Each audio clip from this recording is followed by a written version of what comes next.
Assalamualaikum warahmatullahi wabarakatuh.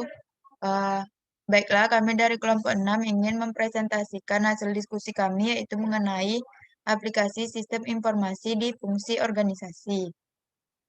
Sebelum kami mempresentasikan hasil diskusi kami, ada baiknya kami memperkenalkan diri dulu sebagai kelompok 6, yaitu yang pertama ada Fadil Ardianti sebagai pemateri, Febila Emina Putri sebagai pemateri, dan Ivana Sintia sebagai pemateri.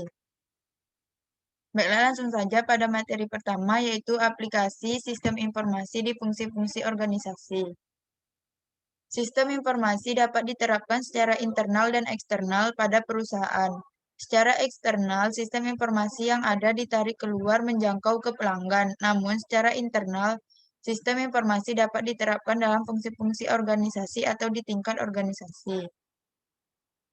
Lalu, sistem-sistem informasi fungsional. Ada 5 sistem informasi fungsional, yaitu yang pertama sistem informasi akuntansi SIMAK atau SIA, di mana SIK ini adalah sistem informasi yang merekam dan melaporkan transaksi bisnis, aliran dana dalam organisasi, dan menghasilkan laporan keuangan. Lalu yang kedua ada sistem informasi pemasaran. Sistem informasi pemasaran adalah sistem informasi yang mendukung perencanaan, kontrol, dan pemrosesan transaksi yang dibutuhkan untuk penyelesaian aktivitas pemasaran seperti manajemen penjualan, advertising, dan promosi. Lalu yang ketiga ada sistem informasi pemanufakturan atau sistem informasi produksi. Sistem informasi ini adalah sistem informasi yang mendukung perencanaan, kontrol, dan penyediaan proses manufaktur. Lalu ada sistem informasi manajemen sumber daya manusia. Sistem ini adalah sistem informasi yang mendukung aktivitas manajemen seperti perekrutan, seleksi, dan penerimaan, penetapan, dan penilaian, serta performa dan pelatihan pengembangan. Lalu yang terakhir ada sistem informasi keuangan. Sistem informasi keuangan yaitu sistem informasi yang mendukung manajer keuangan dalam mengatur keuangan bisnis secara alokasi kontrol terhadap sumber daya keuangan. Lalu ada sistem informasi akuntansi. Sistem informasi akuntansi adalah sistem yang merubah data transaksi bisnis menjadi informasi keuangan yang berguna bagi pemakainya. Melalui 3 informasi yang dihasilkan, sistem informasi akuntansi mempunyai 3 tujuan yang utama, yaitu yang pertama mendukung operasi sehari-hari, mendukung pengambilan keputusan manajemen, dan untuk memenuhi kewajiban yang berhubungan dengan pertanggungjawaban. Lalu ada sistem informasi pemasaran. Sistem informasi pemasaran merupakan sistem informasi yang diterapkan di fungsi pemasaran. Sistem mempunyai 6 komponen yang sama dengan sistem informasi secara umum, yaitu komponen input, model, output, basis data, teknologi, dan kontrol. Lalu ada sistem informasi produksi. Sistem informasi produksi adalah terdiri dari 2 macam, yaitu sistem produksi fisik dan sistem informasinya. Sistem produksi fisik merupakan sistem fisik untuk mengendalikan alat produksi yang disebut juga dengan sistem pengendalian produksi atau PCS. Berbeda dengan PCS, sistem informasi produksi ini menghasilkan informasi kepada manajer di fungsi produksi. Lalu ada sistem informasi sumber daya manusia. Sistem informasi ini merupakan sistem untuk mendukung kegiatan manajer di fungsi sumber daya manusia. Fungsi ini dulunya bernama fungsi Departemen Personalia, namun sekarang diubah namanya menjadi fungsi sumber daya manusia untuk menunjukkan bahwa manusia di dalam organisasi adalah sumber daya ekonomis yang penting. Lalu ada sistem informasi keuangan. Sistem informasi ini merupakan sistem informasi untuk mendukung kegiatan manajemen di fungsi keuangan. Ada 7 macam kelompok output yang dapat dihasilkan oleh sistem informasi keuangan, yaitu informasi tentang forecast keuangan, informasi tentang modal kerja, informasi tentang investigasi, informasi tentang pendanaan, informasi tentang budget keuangan, informasi tentang kinerja keuangan, dan informasi anggaran keuangan. Lalu ada Enterprise Resource Planning adalah suatu perangkat lunak dengan aplikasi yang terintegrasi untuk digunakan secara luas di organisasi. Aplikasi REP meliputi fungsi akuntansi, yaitu modul-modul seperti buku besar, piutang dagang, hutang dagang, dan lain-lain. Fungsi keuangan seperti modul-modul analisis portofolio, analisis resiko, analisis kredit, dan lain-lain. Fungsi sumber daya manusia yaitu seperti modul rekrutmen, penggajian, manajemen personel, dan lain-lain. Fungsi pemasaran yaitu meliputi manajemen relasi pelanggan, pemasukan order, pemrosesan order. Lalu, fungsi logistik meliputi perencanaan produksi, manajemen material, dan manajemen pabrik.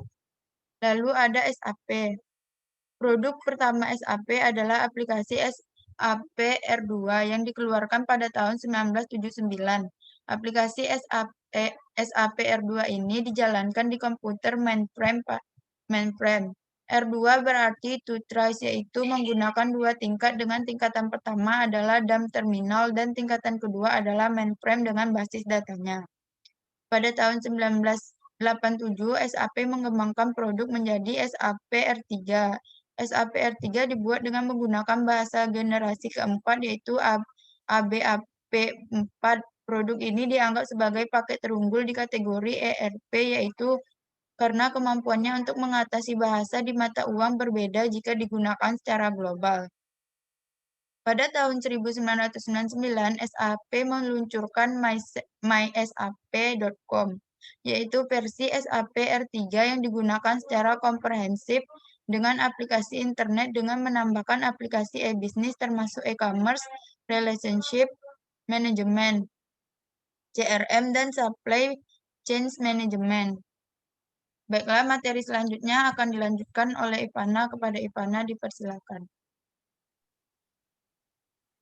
Baiklah, saya akan melanjutkan materi dari rekan saya, yaitu selanjutnya tentang sistem manajemen rantai pasokan atau supply chain management. Sistem manajemen rantai pasokan adalah integrasi aktivitas-aktivitas yang berawal dari pengadaan barang dan jasa, mengubah bahan baku menjadi barang dalam proses dan barang jadi, dan mengantarkan barang-barang tersebut kepada para pelanggannya dengan cara yang efisien. Next.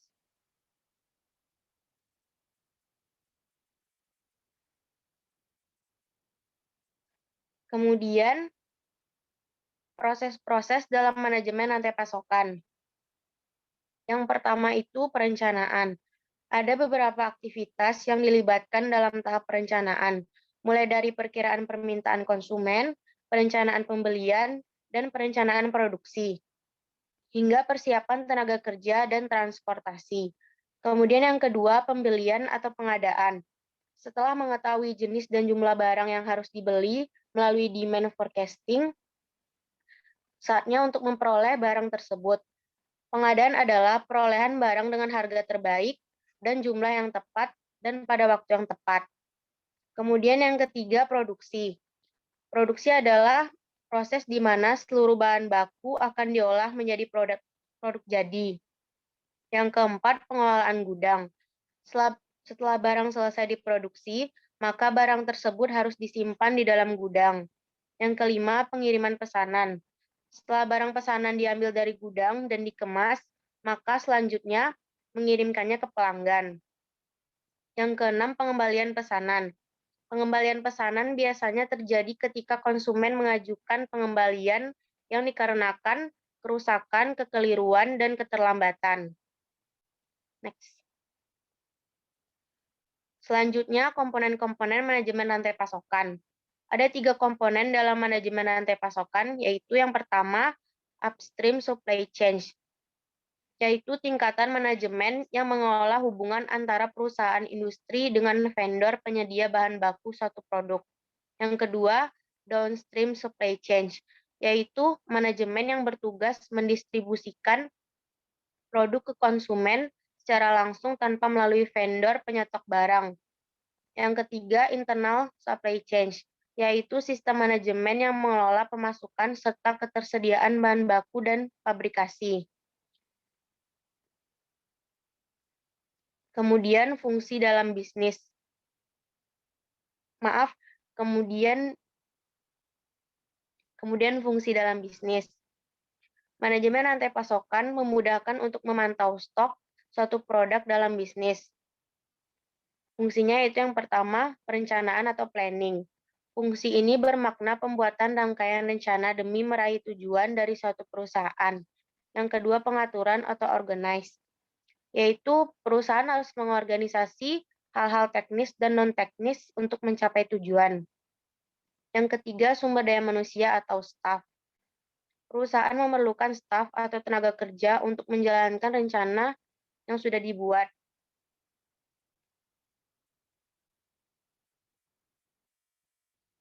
Kemudian, instruksi atau directing. Perusahaan menghadirkan pedoman atau instruksi yang ditaati oleh semua staf yang berperan mewujudkan rencana atau tujuan suatu bisnis. Yang kelima, pengawasan atau controlling, yaitu memastikan bahwa standar operasional dan instruksi yang diberikan selaras dengan tujuan dan rencana perusahaan. Harapannya proses produksi berlangsung secara maksimal. Next. Kemudian manfaat manajemen rantai pasokan. Yang pertama itu mendapatkan kepuasan pelanggan. Kepuasan konsumen bisa didapatkan jika mereka merasa puas dengan pelayanan perusahaan. Jika pelanggan puas, maka mereka menjadi konsumen setia yang memakai produk dalam jangka waktu yang lama. Yang kedua, meningkatkan laba. Makin banyak konsumen yang setia, maka makin bertambah juga laba perusahaan karena produk yang ditawarkan terjual habis. Yang ketiga, menurunkan biaya. Manfaat itu tercapai karena adanya pengintegrasian aliran produk dari perusahaan kepada pelanggan akhir. Pengurangan biaya terjadi karena biaya dalam jalur distribusi terpangkas. Dan yang terakhir, pemanfaatan aset tinggi. Aset terutama tenaga kerja makin terlatih dan terampil dari segi pengetahuan dan keterampilan. Selain itu, tenaga kerja pun makin mahir memberdayakan penggunaan teknologi yang tinggi. Sekian yang dapat saya sampaikan, saya kembalikan kepada moderator. Baiklah, untuk materi selanjutnya akan dilanjutkan oleh Febi. Kepada Febi, dipersilakan. Baiklah, terima kasih sebelumnya kepada moderator yang telah mempersilahkan saya. Materi selanjutnya yaitu tentang sistem manajemen hubungan pelanggan atau CRM. Customer Relationship Management atau CRM adalah sebuah pendekatan atau sistem yang mengelola hubungan antara pihak korporasi atau perusahaan dengan pelanggan pada level bisnis, sehingga dapat memaksimalkan komunikasi dan pemasaran melalui kontak dari user yang berbeda. Pendekatan jenis ini dapat memungkinkan untuk mempertahankan pelanggan dan memberikan nilai tambah kepada customer tersebut.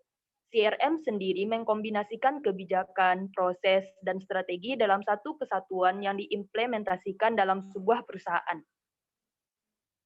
Lanjut. Baiklah, selanjutnya kita masuk ke dalam tujuan CRM dalam bisnis.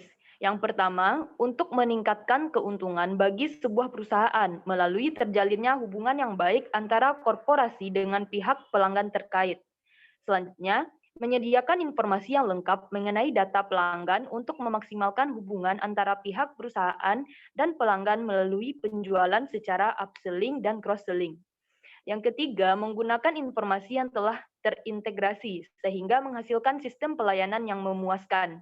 Dan yang terakhir, menghasilkan konsistensi dalam pembuatan prosedur penyaluran jawaban kepada pelanggan.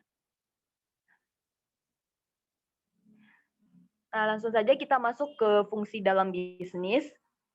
Fungsi CRM dalam bisnis yang pertama yaitu menerapkan falsafah yang berorientasi pada pelanggan atau customer centric. Yang kedua, mengidentifikasi faktor penting bagi kebutuhan pelanggan. Yang ketiga, membangun proses pelayanan terhadap pelanggan secara maksimal. Selanjutnya, mengadopsi pengukuran berdasarkan sudut pandang dari customer. Yang kelima, menyediakan dukungan kepada customer secara penuh. Yang keenam, menangani berbagai keluhan yang berasal dari pelanggan. Yang ketujuh, melakukan pencatatan terhadap setiap aspek dalam penjualan. Dan yang terakhir, membuat informasi yang berkaitan dengan pusat layanan dan penjualan dari customer.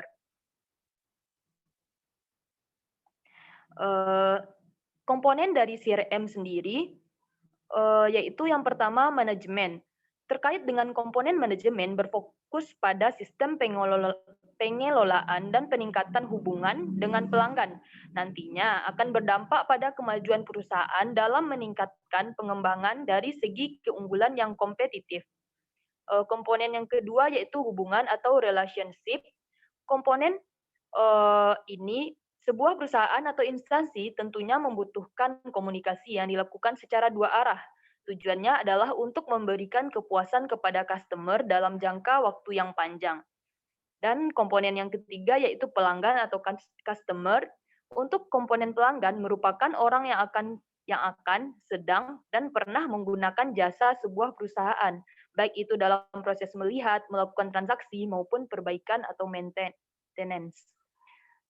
Selanjutnya, tahapan dalam customer relationship management. Terdapat 3 tahap dalam sistem CRM yang harus dilakukan oleh setiap korporasi. Yang pertama, memperoleh pelanggan yang baru. Untuk dapat memperoleh pelanggan baru, Anda harus memastikan untuk memberikan kenyamanan dari sisi pelayanan kepada pelanggan saat membeli dan menggunakan produk. Kemudian kita juga dapat mempromosikan produk dengan memberikan kesan pertama yang baik kepada pelanggan. Nantinya pelanggan akan lebih percaya terhadap perusahaan kita. Yang kedua, menambah nilai dari pelanggan atau enhance. Terdapat 2 cara dalam meningkatkan hubungan dengan pelanggan, yaitu dengan cara upselling dan cross-selling. Untuk upselling sendiri adalah menawarkan produk yang sama, akan tetapi mempunyai kualitas yang jauh lebih baik. Sedangkan cross-selling merupakan strategi pemasaran dengan menawarkan produk pelengkap terhadap barang yang sudah dimiliki oleh pelanggan. Yang ketiga, mempertahankan pelanggan atau retain.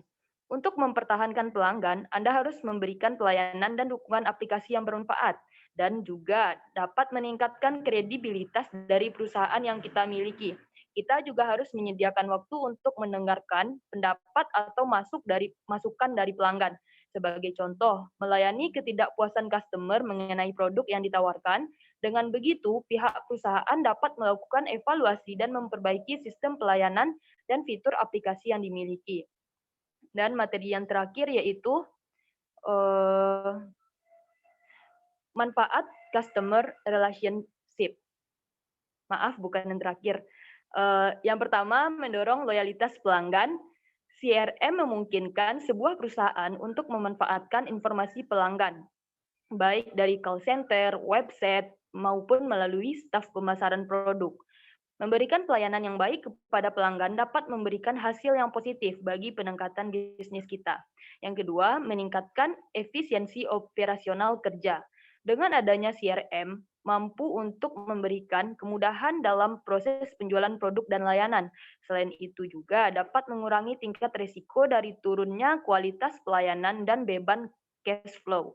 Yang ketiga, mengurangi biaya produksi. Penjualan produk memiliki skema yang lebih spesifik dan berfokus untuk menargetkan pelayanan terhadap pelanggan. Oleh karena itu, biaya yang dikeluarkan akan tercatat dan ditampilkan secara terperinci. Yang keempat, meningkatkan time to market. Penerapan CRM mampu untuk mendapatkan berbagai informasi seperti data tren, pembelian yang dilakukan oleh pelanggan. Kemudian juga menentukan waktu yang tepat dalam memasarkan sebuah produk. Yang kelima, mendapatkan pendapatan secara optimal. Dengan menerapkan sistem ini, maka dapat meningkatkan loyalitas pelanggan, mengurangi biaya, time to market, dan meningkatkan efisiensi kerja, yang mana kesemua hal tersebut sangat berpengaruh dalam memberikan profit atau keuntungan bagi pelaku bisnis. Dan selanjutnya, rekomendasi aplikasi CRM terpopuler di Indonesia, yaitu Barantum CRM, Zoho, dan Sugar CRM, CRM V-Tiger, dan CRM Salesforce. Baiklah, mungkin hanya itu yang dapat saya sampaikan. Saya kembalikan kepada moderator. Baiklah, terima kasih kepada rekan-rekan saya sekalian.